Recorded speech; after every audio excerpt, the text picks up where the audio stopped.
Hey, Lee Cornell here, and have kind of a historical trick to show you today.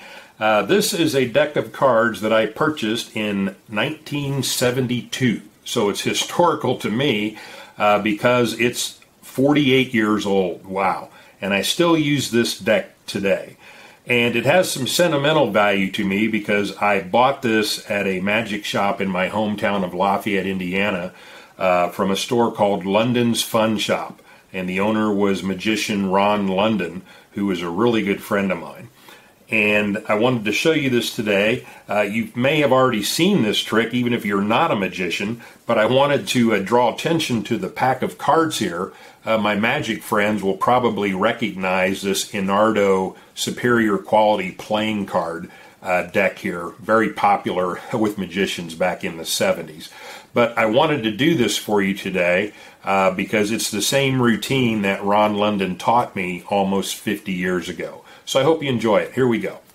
So inside of the box, as you would expect, is a pack of our deck of playing cards.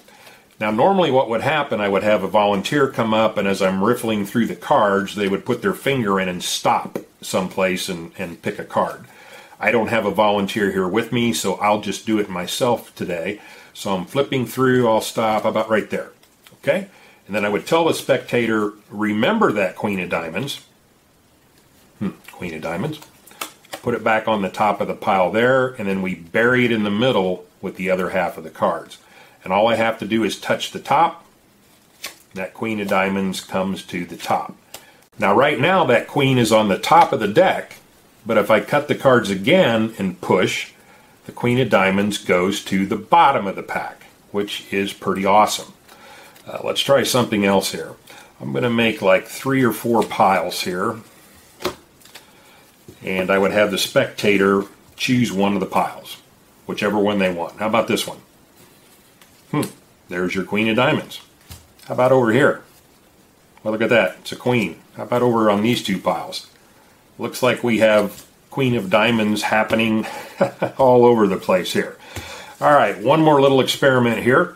I'm going to use the card case this time. So I'm going to take this top card here, which is the 8 of Spades, and I'm going to place it underneath of the card box like this. So the 8 of Spades is here.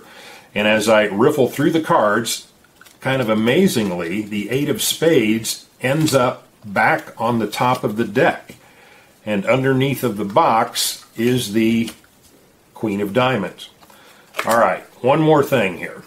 I'm going to put the Queen on the face of the deck, and you'll notice as I start to cut the cards, it almost looks like that Queen is coming to the top every time. As a matter of fact, if I flip through the cards, they are all now Queen of Diamonds. Now that can be a little unsettling the first time you see that, so let's do that again. If I flip through, every card is the Queen of Diamonds. And all I have to do now is just cut the cards twice, once, twice, and we're right back where we started at the beginning with a deck of cards. And that, my friends, is the Svengali deck from 1972.